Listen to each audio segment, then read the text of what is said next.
जगाच्या बापासाठी सर्वस्व सोडलं तुकोबांनी. तुकोबारांनी अभंग लिहावा, देहूच्या परिसरातली मंडळी तुकोबांच्या घरी यावी, तुकोबारांचं कीर्तन व्हावं, गावातल्या अनेक मंडळींनी तुकोबारांचं कीर्तन ऐकायला यावं, आणि मग काही कुरमट लोकांनी मिटिंगा बसवाव्या. आणि त्यांनी पहिला नियम काढला की कुणब्याच्या पोरानं अभंग लिहायचे नाहीत. काय? कुणब्याच्या पोरांना अभंग लिहायचे नाहीत. तुकोबारायांना अशा चुकीच्या कोठड्यात उभं करताना सांगितलं, बुवा अभंग लिहिलेले पाण्यात बुडवा, तुम्ही अभंग लिहिलेले चालणार नाहीत. आता ते तुकोबा होते बुवा, ते काही आपल्यासारखा संताप येणारे नव्हते, कारण ते तत्व होतं अनु रेणू या ठोकडा तुका आकाश एवढा. अरे ब्रह्मा विष्णू महेशाचं एकच विधान आहे, त्याचं नाव तुकोबा आहे. ऐका ना, तिघ देवांना शोधू नका, एकांताच बसल्या तर एवढंच म्हणा ना, तुकाराम तुकाराम नाम घेता कापे यम. काय काय काय ताकद होती बुवा. जगद्गुरु तुकोबारांनी एकच केलं, जी गाथा बुडवू चालेल. ऐका, आतापर्यंत असं सांगितलं गेलं की तुकोबांचा गाथा दुसऱ्यानं बुडवला वा नाही. बरं, महेपतीजी महाराजांच्या जीवनाच्या त्यांनी तुकोबांचं जीवनचरित्र लिहिलंय. महेपतीजी महाराज असं लिहितात की संध्याकाळी तुकोबांना सांगितलं गेलं की उद्या गाथा बुडवा. तुकोबांनी सकाळी सकाळी ब्रह्ममुहूर्तावरती, सर्व घर झोपलेलं असताना, आवली झोपली आहे, भागू झोपले, माधू झोपलाय, विठू झोपलाय, देहूतली नगरी सर्व शांत पौळलेली होती. ऐका ना, शांत शांत होती देहूतली नगरी सर्व. देहूतली नगरी शांत असताना तुकोबांनी गाथा घ्यावा, असा हृदयाशी लावावा, आणि हृदयाशी गाथा लावताना तुकोबांनी सांगावं, बा विठ्ठला, अरे या अभंगांच्या पायरी मी संसारावर पाणी सोडलं रे.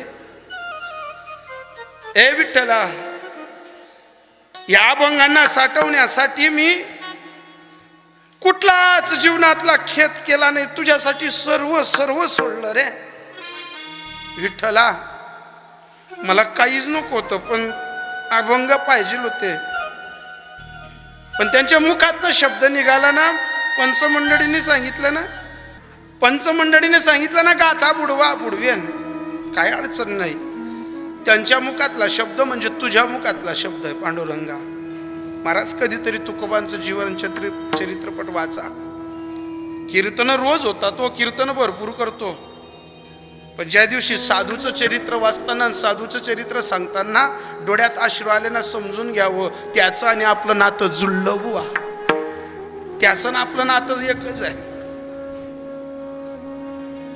बा विठ्ठला, तुला वाटलं होतं ना मला इंद्रायणीत बुडवलं असतं, तुला वाटलं होतं ना मला कधीच अशी कोणती तरी घटिका आणली असती की मी मेला असतो, पण माझ्या हातून अभंग लिहिले गेले, पण मला आता हे इंद्रायणीत बुडवायचे, पण त्यांच्या मुखातला शब्द म्हणजे तुझ्या मुखातला शब्द आहे, मी बुडवेन. तुकोबारांनी गाथा असा अंगाशी लावावा, छातीशी लावावा, हुंदका फुटावा तुकोबांचा, आणि तो आवलीनं ऐकावा.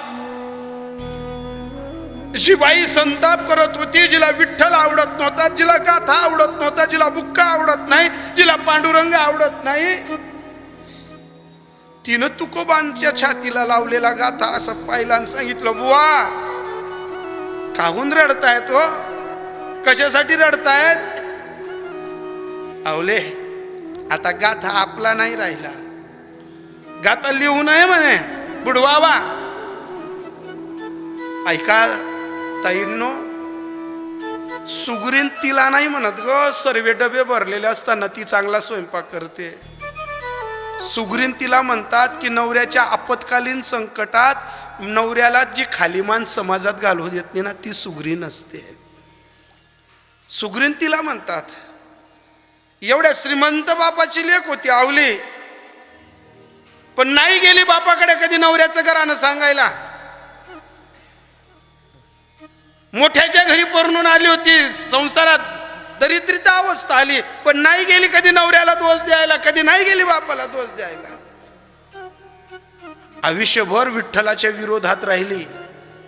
पण ज्या दिवशी तुकोबांनी गाथा हृदयाला लावला ना, आणि हृदयाला लावलेला गाथा ज्या दिवशी बुवा बोललेत की पाण्यात बुडवायचं आहे, संताप करणारी बाई तुकोबांच्या हातातनं गाथा घ्यायची, सांगायची बुवा संसाराची राख रांगोळी केली या गाथ्यामुळे आपण. बुवा या गाथ्यामुळे संतू नावाचं पोरग मांडीवर मेलं. बुवा सोन्या नाण्यानं मळली असती पण काळा मनी नाही ठेवला तुम्ही. आता हा गाथा नाही बुडवायचा. नाही आवली, बुडवावा लागेल. नाही आवली, चालणार नाही. तुकोबांनी गाथा घ्यावा, इंद्रायणी बुडवावा. इंद्रायणी तुकोबा गाथा बुडवायला जाणार. सर्व गाव सर्व परिसर तुकोबांच्या मागे.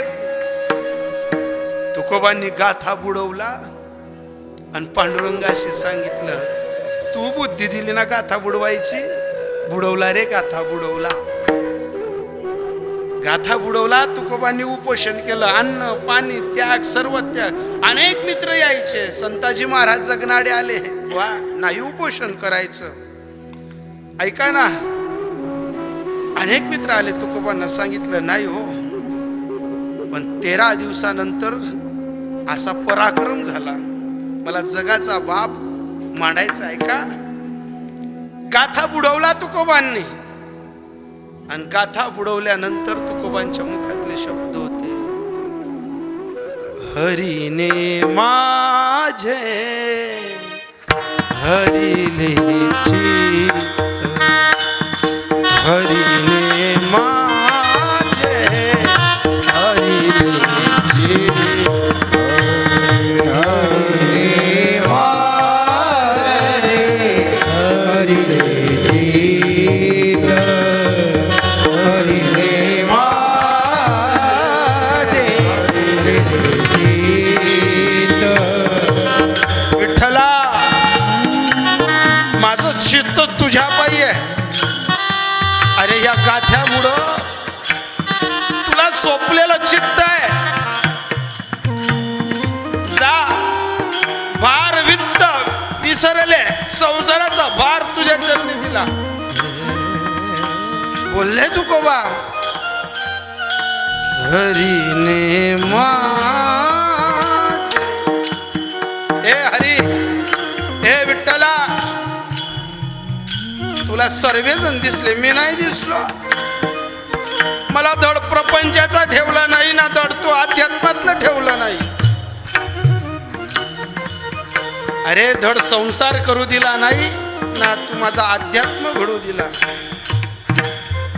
एकांतात एकच केलं, एक धरिला चित्ती.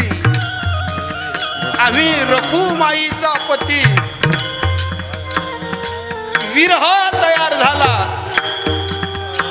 जसा जसा एक एक दिवस लोटला जात होता, तुकोबा खायचे नाही, मुलं यायचे, आबा आवली यायची, आओ खाना.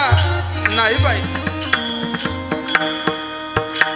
आता नाही आवली, नाही देऊ पाहायचं, आता नाही यायचं त्या देऊन. मुलं पोटाशी बिलगायचे. नाही हो, काय काय काय अवस्था झाली. पडिलो दूर देश. वा बोलले, पडिलो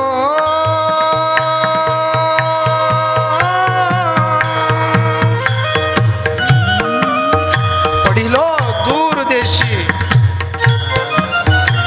मज आठवीशी नको नको हा वियोग. गाथा म्हणजे विठ्ठल, गाथा म्हणजे प्राण, गाथा म्हणजे जीवन, गाथा म्हणजे आधार, गाथा म्हणजे भूषण. झालं काय बुवा. पडिलो दूरदेशी. अवस्था अशी निर्माण झाली. पण ज्या ज्या कालखंडातनं एक एक दिवस लोटला गेला. आणि 13 दिवसानंतर ज्या दिवशी गाथा पाण्यातनं वरती आला, ज्या लोकांनी गाथा बुडवायला लावला ते नमस्कार करत होते. जे कधी तुकोबांना मानत नाही ते तिथं पाया पडायला येत होते. दिवसभराची सर्व गर्दी संपली आणि त्या इंद्रायणीला तुकोबा विचारतात, हे इंद्रायणी, 13 दिवस माझा गाथा पाण्यात होता, पानही ओलं झालं नाही, साधं पानही भिजलं नाही. सांग ना इंद्रायणी, का असं वागलीस? गाथा वरती आला, हुजरे मुजरे लोक करतायत, पण मी तुला शरण आलो. जर इंद्रायणी तू उत्तर देणार नाही ना, मी देह त्याग करेल. मी या इंद्रायणी जल समाधी घेईल आणि मग पांडुरंगानं यावं. पांडुरंगानं यावं. ज्या छातीला तुकोबांनी गाथा लावला होता त्या छातीला विठ्ठलाने तुकोबांना लावावं आणि तुकोबांनी सांगावं, विठ्ठलानं सांगावं, तुकोबा, गाथा मी नाही सांभाळला, गाथा इंद्रायणीने नाही सांभाळला, गाथा जगतजननीनं सांभाळला, त्या रुक्माईनं गाथा सांभाळला. गाथा कोणी सांभाळला? इंद्रायणी सांगते मी नाही सांभाळला, गाथा रुक्माईनं सांभाळला. विठ्ठल सांगतात मी नाही गाथा सांभाळला, रुक्माईनं गाथा सांभाळला. आराधना केली रुक्माईला, ए आई येना ग येना, काय एवढ्या दिवस माझ्यासाठी पाण्यात थांबली ग? तुला त्रास झाला असेल ना. रुक्माई पाण्यातनं वरती येते. ऐका, रुक्माई जेव्हा पाण्यातनं वरती येतं ना, रुक्माईचे शब्द आहेत, वा तुकोबा, गाथा मी सहज नाही सांभाळला. ज्या दिवशी तुम्ही डोक्यावर गाथा घेऊन आलात, इंद्रायणीपर्यंत आलात, जगाचा मालक तुम्ही त्याला पांडुरंग म्हणतात ना, तो माझ्या समोर हात जोडून उभा होता. हे रुक्माई, माझ्या तुकाचा गाथा भिजला तर डाग लागेल त्याच्या जीवाला. माझ्या तुकोबाचं नाव बुडेल, माझ्या लेकराचं नाव बुडेल, माझ्या संप्रदायाचं नाव बुडेल. ऐका, स्वतःच्या पत्नीजवळ जगाच्या मालकानं तुकोबांसाठी हात जोडले. हात जोडून प्रतिज्ञा केली की हे रुक्माई, माझ्या तुकोबाचा गाथा भिजवायचा नाही. 13 दिवस पर्यंत जगाची मालकीन गाथा घेऊन उभी आहे, पाण्यात थांबते.